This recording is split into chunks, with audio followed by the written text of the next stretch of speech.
Bonjour Alassane Chérif, vous venez de publier aux éditions L'Harmattan La parenté à plaisanterie, le Sanakuya. Mais avant de parler de votre livre, présentez-vous. Alors, comme vous dites, je suis Alassane Chérif. Je suis euh, né en Guinée, Conakry, vivant à Conakry, mais né à Kindia. Et je suis en France depuis presque une quarantaine d'années. J'ai fait mes études ici, toutes mes études ici. Et je suis psychologue. J'ai une clinique dans le 20e arrondissement qui s'appelle l'association Maison Soundiata Keita, où je m'occupe de familles migrantes et pour les médiations et pour l'aide psychologique à ces familles-là. Alors, sinon, j'ai eu toute ma formation, comme je vous ai dit, en France et j'ai toujours travaillé ici et je fais des expertises au niveau des tribunaux.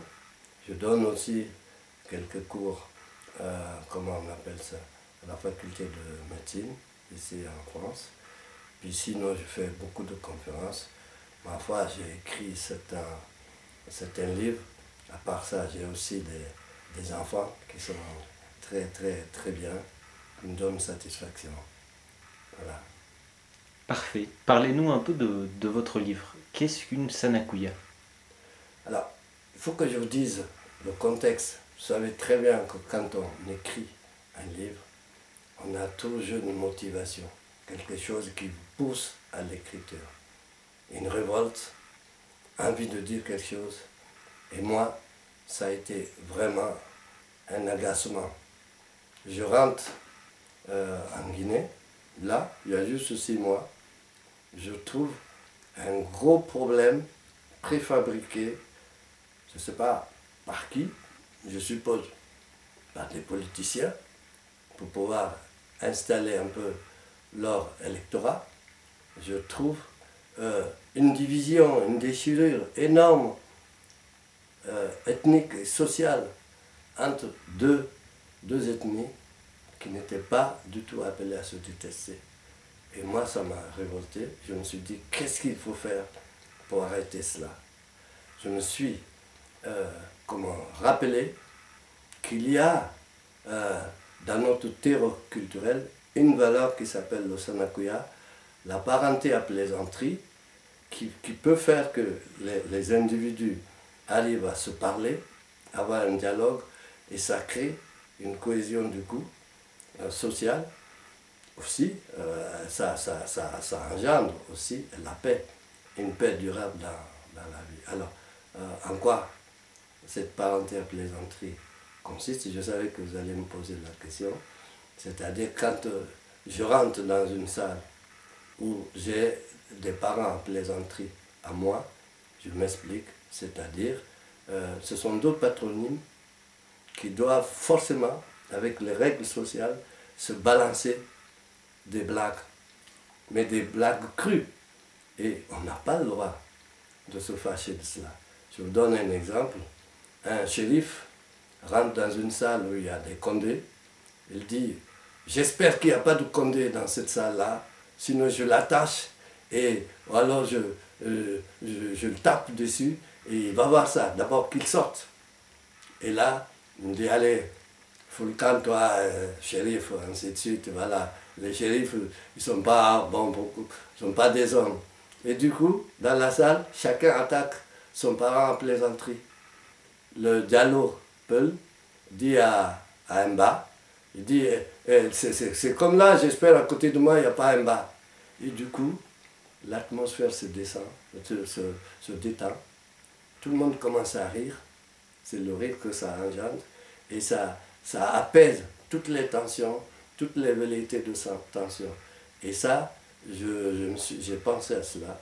J'ai été faire des recherches très lointaines dans le passé, dans l'histoire. J'ai trouvé que ça a résolu pas mal de conflits, pas mal de situations difficiles. Parfait. À qui s'adresse votre livre de manière générale? Ah, c'est une bonne question.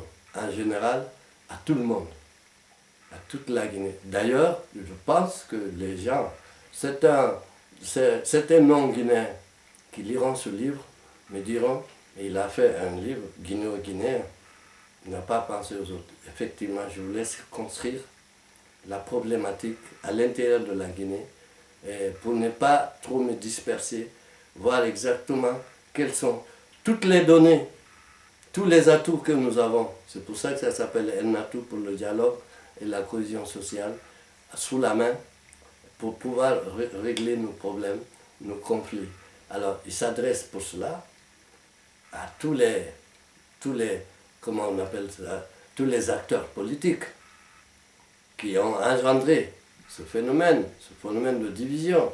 Ça s'adresse aux jeunes, aux universitaires, même aux écoliers, pour se dire que ça existe et que si on s'en sert, on peut ne pas détester l'autre qui n'est pas de la même ethnie que soi. Donc vous voyez, d'un point de vue général, ça recouvre pas mal d'éventails au niveau du pays. Et en fait, ça s'intéresse même à tout le monde, même à vous, je peux dire. Alors je donnerai l'équivalent un peu en Europe. Il n'y a pas d'équivalent en Europe. Hein. Le seul rapprochement que j'ai trouvé, c'est par exemple quand les Belges, quand les Français disent aux Belges, les mangeurs de frites. Et je pense que les Belges aussi doivent en retourner des crus, des pas mûrs, des pas mûrs. Mais on n'entend pas, parce que en Europe, ici, c'est pris de façon trop globale. Alors que là-bas, c'est individuel, c'est un patronyme.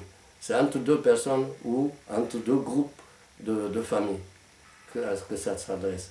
Donc tout le monde est concerné par cela. J'espère en tout cas que ça va être utile pour le pays, de façon à ramener un peu de calme et de paix.